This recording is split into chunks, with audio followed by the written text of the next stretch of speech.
નમસ્કાર, ગુજરાત સુરક્ષિત ન્યૂઝમાં આપનું સ્વાગત છે। સરકારી કામકાજ અને ફોર્માલિટીઝના ધક્કામાંથી હવે જનતાને મોટી રાહત મળવા જઈ રહી છે। ગુજરાત સરકારે એક મોટો અને ઐતિહાસિક નિર્ણય લીધો છે। હવે અલગ અલગ સરકારી કામો માટે તમારે અલગ અલગ ફોર્મેટના સોગતનામા એટલે કે એફિડેવિટ કરવાની ઝંઝટમાંથી મુક્તિ મળશે, કારણ કે સરકાર હવે લઈને આવી રહી છે એક યુનિવર્સલ એફિડેવિટ ફોર્મેટ જે તમારી સરકારી સેવાઓમાં માન્ય ગણાશે। આખરે શું છે આ નવો નિયમ અને તેનાથી તમને શું ફાયદો થશે, ચાલો સમજીએ। ગુજરાત સરકારે અરજદારો તરફથી કરવી પડતી અલગ અલગ ફોર્મેટની એફિડેવિટને લઈને મહત્વનો ફેરફાર કર્યો છે। સરકારનો દાવો છે કે નાગરિકોને સરકાર તરફથી સેવાઓ મેળવવાની પ્રક્રિયા સરળ બનાવવા માટે આ નિર્ણય કરાયો છે। વાત છે એફિડેવિટની। તો એફિડેવિટ તમે પણ ઘણીવાર સરકારી કામો માટે કરી જશે કે પછી તમને કરવાની થાય ભવિષ્યમાં, તો આ વિડીયોની માહિતી તમે જાણી લેશો તો તમને એમાં મદદ મળશે, તમને કામ આવશે। સરકાર પ્રમાણે હવે જ્યારે મોટાભાગની સેવાઓ નાગરિકોને ઓનલાઈન, મોબાઈલ એપ કે પછી જનસેવા કેન્દ્ર અને ડિજિટલ સેવા સેતુ મારફતે ઉપલબ્ધ થઈ ચૂકેલી છે, ત્યારે આ જે સરકારી સેવાઓ છે એ મેળવવાની પ્રક્રિયા સરળ બનવી જોઈએ અને એને માટે સરકારે આ નિર્ણય કર્યો છે એવો સરકાર દાવો કરી રહી છે। જે સરકારી સેવા માટે કાયદા મુજબ કોઈ ફોર્મેટ એફિડેવિટનું નક્કી નથી કરાયું અને સોગંદનામું એટલે કે એફિડેવિટ કરવું જરૂરી છે, તેવી તમામ સેવાઓ માટે એક યુનિવર્સલ એફિડેવિટ તૈયાર કરવામાં આવ્યું છે। એટલે બધી જ જગ્યાએ જ્યાં પણ તમને એફિડેવિટની જરૂર પડે ત્યાં ચાલી શકે। અત્યાર સુધી જે અલગ અલગ સેવાઓ માટે એફિડેવિટના જે જુદા જુદા ફોર્મેટ હતા એની જગ્યાએ હવે આ એક યુનિવર્સલ ફોર્મેટ હશે।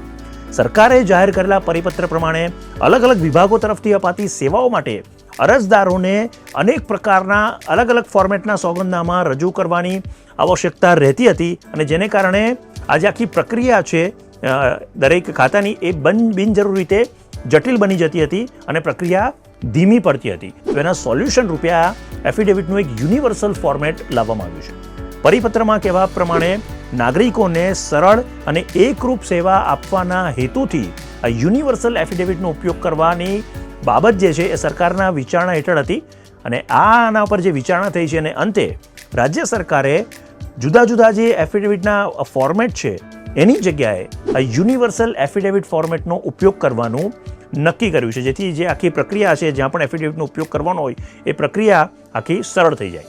હવે સરકારી સેવાઓમાં એફિડેવિટ કેમ લેવામાં આવે છે એક સામાન્ય સવાલ થાય તો હું તમને સમજાવી દઉં। ગુજરાત સરકારના કાયદા વિભાગે જે પ્રમાણે કહ્યું છે એ પ્રમાણે રાજ્ય સરકારની જે વ્યક્તિલક્ષી સેવાઓ હોય છે જેમાં અરજદાર તરફથી કેટલીક માહિતી લેવામાં આવતી હોય છે, હવે આ માહિતી સાચી છે એ સુનિશ્ચિત કરવા માટે અરજદાર તરફથી એફિડેવિટ લેવામાં આવે છે।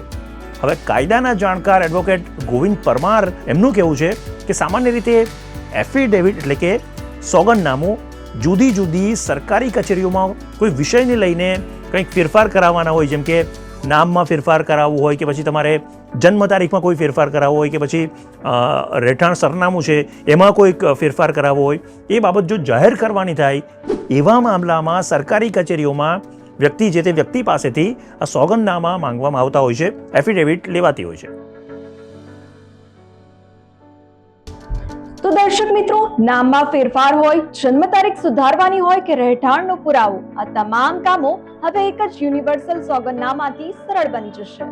ડિજિટલ સેવા સેતુ અને જનસેવા કેન્દ્રો પર મળતી ઓનલાઈન સેવાઓને વધુ ગતિ આપવા માટે સરકારનો આ નિર્ણય ખરેખર પ્રશંસનીય છે, જે નાગરિકોનો સમય અને શક્તિ બંને બચાવશે। સરકારી યોજનાઓ અને ડિજિટલ સુવિધાઓની આવી જ સાચી અને સચોટ માહિતી માટે જોતા રહો ગુજરાત સુરક્ષિત।